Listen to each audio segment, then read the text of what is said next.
Hello, and welcome to your Wildcat News for Tuesday, March 3rd. I'm Jill Hebermel. And I'm August Sharp. And we begin today with breaking news in University of Kentucky athletics. There are reports that UK Athletic Director Mitch Barnhart is planning to announce his retirement. Let's get straight to Ian Alcorn with more on what we're learning.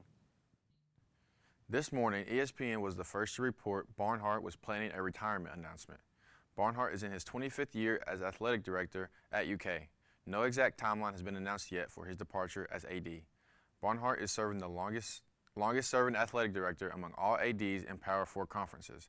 And coming up later in sports, I'll have a look back on some of the highlights from Barnhart's long career here at UK. August and Jill, back to you. Thank you, Ian. The University of Kentucky is purchasing Coliseum Plaza, the property at the street corner of Rose Street and Avenue of Champions. The $3.9 million purchase will result in the closing of multiple restaurants and a liquor store. According to the Herald Leader, owners of the restaurants and liquor store were not aware of the potential sale prior to the news reports. UK is allowing the tenants to stay for the remaining time of their lease, that likely being a couple of years, before they take over this space. UK spokesperson Jay Blanton says they are excited to envision what they can use this space for in the future. Big changes like these on campus always spark student opinions. Anna joins us in the studio with how students are feeling about this future change. Since the University of Kentucky has officially bought the Coliseum Plaza, a shopping center many students utilize daily, students shared their thoughts on what they thought they would like to see UK do with the property. For many students, it's all about location, a quick stop between classes to refuel. My friend and I, we like to come to Tropical Smoothie all the time for lunch in between classes. We just have time to walk over here and then walk back to class. I feel like a lot of students come here in between class. Some hoped that there would be more food offerings post-sale. Maybe let's add some more like food places or something. Like I don't want to see another parking lot or a dorm or something, you know? Yeah, I was gonna say parking in a dorm. Don't want to see that. But there were a few common things that no students seemed to want to take over the space. I've heard a lot of talk about like how parking, like extra parking would be beneficial, but I kind of hope they put more like places to eat or something. And some are concerned about those currently in the space. I'm pretty sad. The guy in Coliseum's a nice guy. Pretty upsetting. Yeah. While the current tenants will likely be able to stay through the end of their lease, what comes next is still up in the air. One potential development project could make that corner part of a planned athletic entertainment district near Memorial Coliseum. For now, we will continue to follow the story to keep you updated. UK Athletics plans to include the Coliseum Plaza as part of an entertainment district.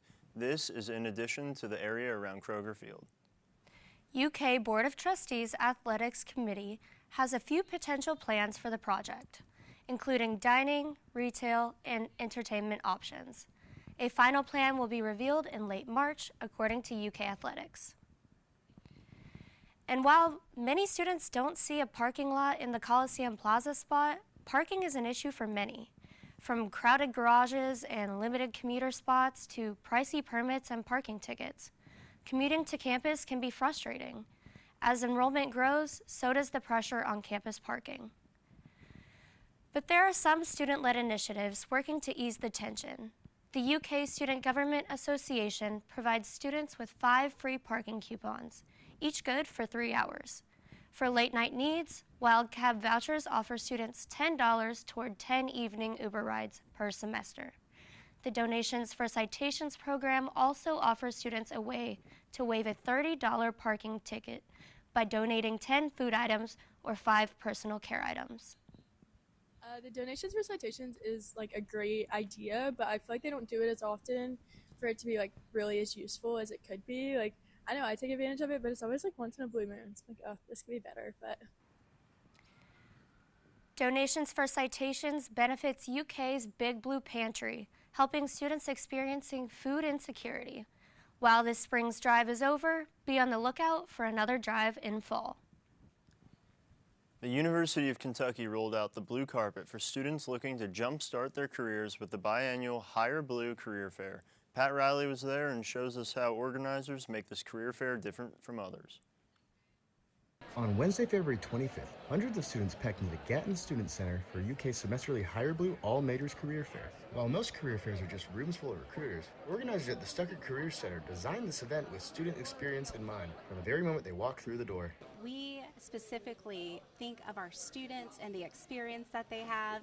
In fact, today we rolled out the blue carpet so that we could have that as just a reminder that we are here to serve the students, make sure that they feel comfortable and have what they need to be successful. The fair welcomes students of every major and every level of schooling, from freshmen exploring options to seniors seeking full-time opportunities. So our Higher Blue All Majors career fairs at the University of Kentucky are a great way for students to engage with employers. And we encourage all students from all grade levels and all majors to attend because we've got something here for everyone. During the event, recruiters were organized into neighborhoods, which consisted of similar companies located close to each other. This allowed for students to target specific fields that interest them, while also discovering possible fields that they have never considered. Even students who weren't actively searching for a job still benefited from attending, since they gained networking experience and professional exposure. And for those on the job hunt, this is the perfect place to be because we have employers who have designated this as a prime location to recruit talent. with both the engineering and Higher Blue career fairs coming to a close, students and CI majors can look forward to a fair of their own this Thursday, March 5th in the Gatton Student Center from 1 to 4 p.m. Reporting from the Student Center, I'm Patrick Riley. If you're an outdoors person, there's a special course that teaches life-saving information hosted right here on campus.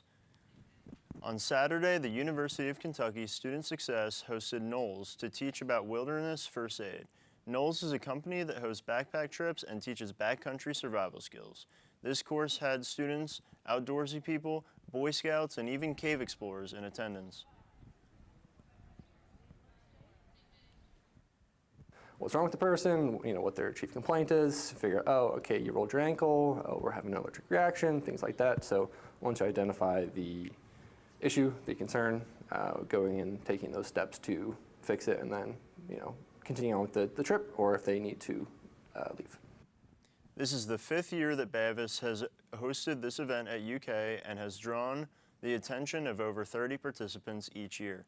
Skills you learn include first aid and diagnosing problems, as well as ways to gather all crucial information for emergency services.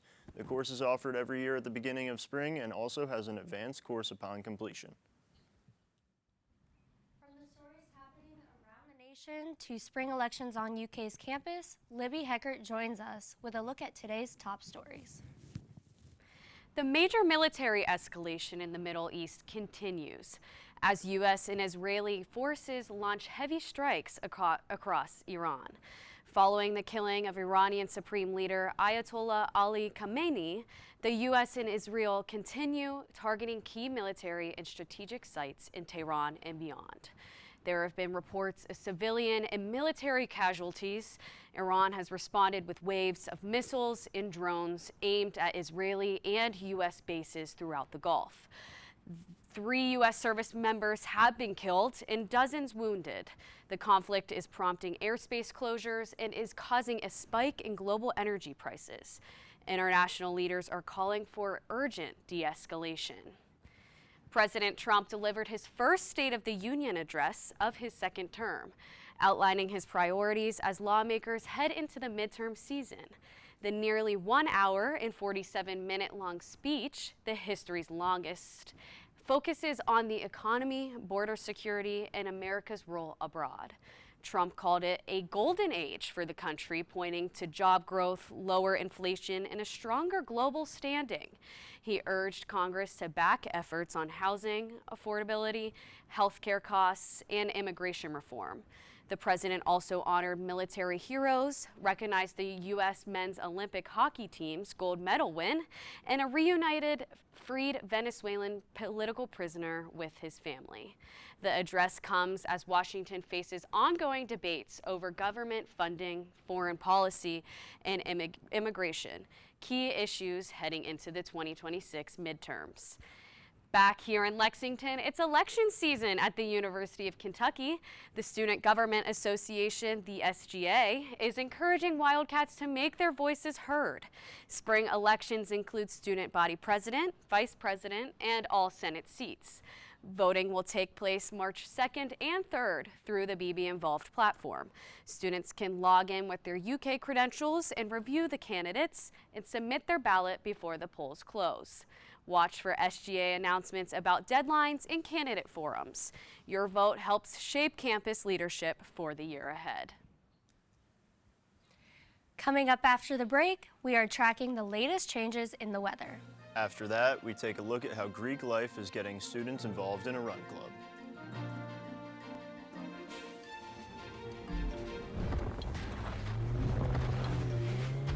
Oh my gosh, I'm so...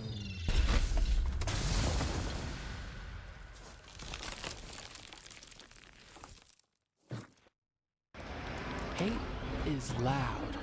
It gets clicks. It gets attention. Hate, however, is actually quite small. But love is the majority. Love fills our hearts, our lives, our everyday.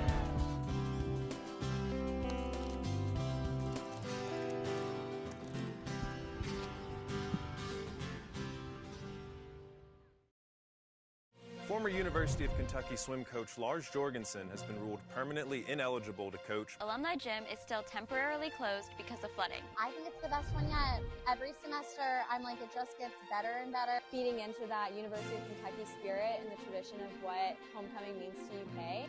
The ultimate Gilmore Girls weekend happened this Saturday in the Bluegrass. Hamas and Israel began the exchange of prisoners and hostages. Intense rains and flooding in central and southeastern Mexico have left 64 people dead. Outside of Rupp Arena, which was buzzing Saturday night. The rest of the Wildcats put on a show for the NBA scouts. From the softball field to the baseball diamond, it's a busy week for the Wildcats.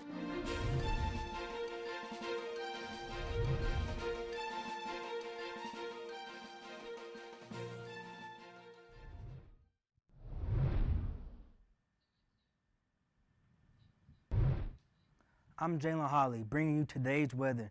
We had showers earlier this morning and afternoon, but no more rain is expected for the rest of today. For the remainder of the day, you can expect warm but wet conditions, with mostly cloudy skies, a high of 64 degrees around 5 p.m. For this past week, we were treated with a little bit of rain, leaving it a little bit wet outside on Thursday and Monday.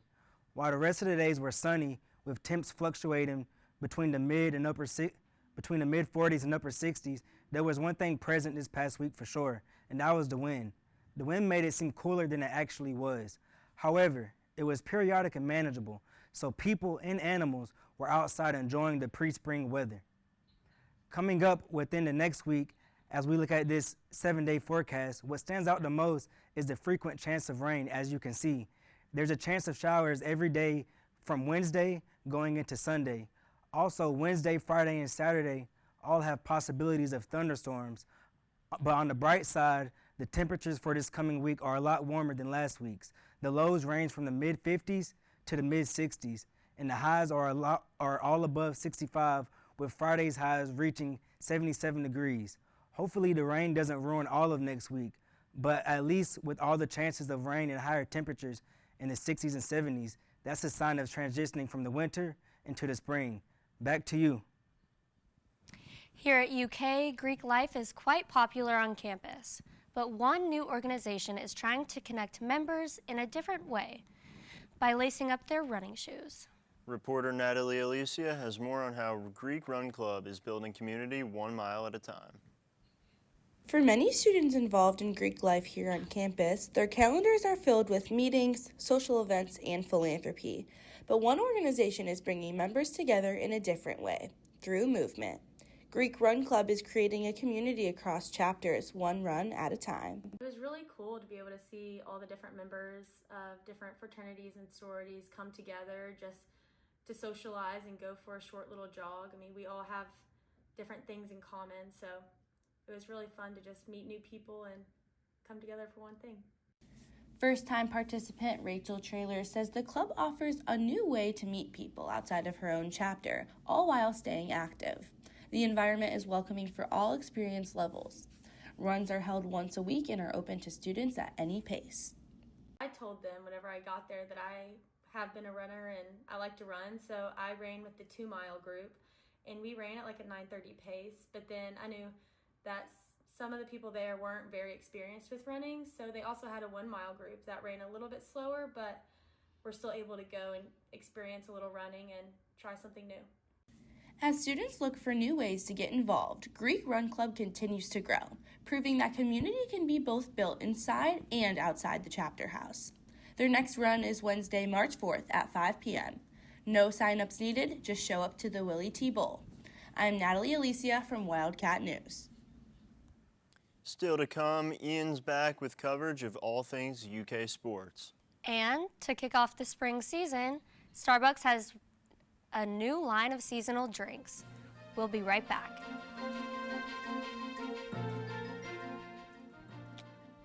0.7 seconds on a bull named Blue Mansion, and I looked deeper and I spoke sweeter and I gave forgiveness I've been denying.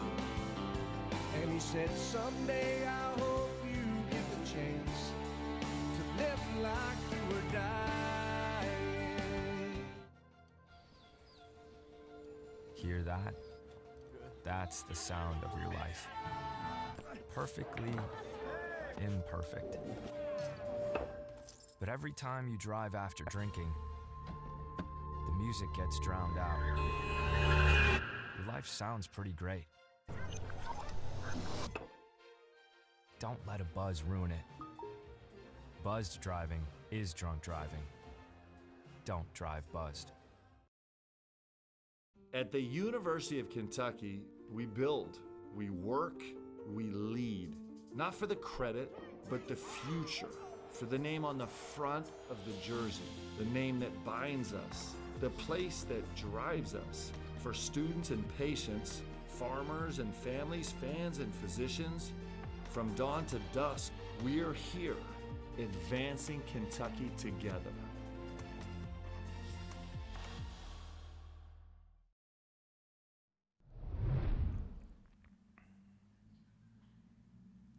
As we told you at the top of the show, we're following reports that University of Kentucky Athletic Director Mitch Barnhart is expected to announce his retirement soon. So we're taking a look back on some of Barnhart's accomplishments during his 25-year tenure. The hire of John Calipari for the men's basketball team, who led the team to multiple SEC championships, Final Four appearances, and a 2012 national championship. Barnhart hired former football coach Mark Stoops, who led the University of Kentucky football team to its first 10-win season since 1977. And recently, he hired Mark Pope for the UK men's basketball team and Kenny Brooks for the women's basketball team. His most recent hire was Will Stein for UK's football team. Barnhart is the longest tenured AD in all Power Four conferences and the second longest tenured AD in UK history. In other sports news, Kentucky men's basketball got a huge win over Vanderbilt over the weekend. After losing to Vanderbilt earlier in the year by a score of 80-55, the Cats got revenge in Lexington, 90-71. With just 2 regular season games left to go, the Cats seem to be hitting their stride at the right time. Here's what head coach Mark Pope had to say about his team shooting 59% from the field and 50% from the three. It's fun to make shots. It makes life easier. You know, we never think we win or lose because we make or miss shots, but it is fun to make shots. The Cats have 2 regular season games left and will take on Texas A&M tonight on the road at 7 p.m. In other sports, the baseball team hosted St. John's this past weekend and had some historic accomplishments to go with it. Head coach Nick Mingione secured his 300th career win in his 9th season as the Cats head coach over the weekend. Luke Lawrence also had some accomplishments, recording his 200th career hit against the Johnnies. The senior transfer from Illinois State is batting .318 to start the season. Kentucky Proud Park seen many fans this past weekend due to some decent weather in Lexington. The last game of a 3-game series was on Sunday for the Cats. They won the first 2 games by a score of 3-1 on Friday and 3-0 on Saturday, behind a solid pitching performance from Jackson Jelkin, only allowing 2 hits. The Cats come into the 3rd game 8-2 and a 3-game win streak. After going 3 up and 3 down for St. John's, Nate Harris gets the Cats out of the inning unfazed. Jay Starnish gets a hit, moves to 3rd on a passed ball, and Ethan Hindle drives him in for the Cats to go up 1-0 at the end of the 1st inning. After a strong 6 innings from Harris and a couple more runs from the Cats, they go on to sweep St. John's in the series and win Sunday 3-1. Kentucky will play a handful of games this week, starting this afternoon at 5 p.m. against Eastern Kentucky in Richmond. They'll be back in action at home over the weekend, starting Friday against Citadel. That's all for sports today. August and Jill, back to you. Thanks, Ian. This coming weekend, we spring forward, meaning we lose an hour. So, if you're needing a little extra spring in your step, Starbucks has you covered. The company is launching its latest seasonal lineup today. It features chai, ube, lavender, and coconut-flavored drinks. In addition to the new choices, Starbucks is also bringing back its iced lavender cream matcha. Later this spring, Starbucks will unveil its new iced mango cream matcha. More menu information is available at Starbucks' website. That's all for today's Wildcat News. To keep up with the latest news and updates, follow us on Instagram and TikTok at Wildcat News UKY. We'll see you next Tuesday at 1 on Twitch for more. Have a great week.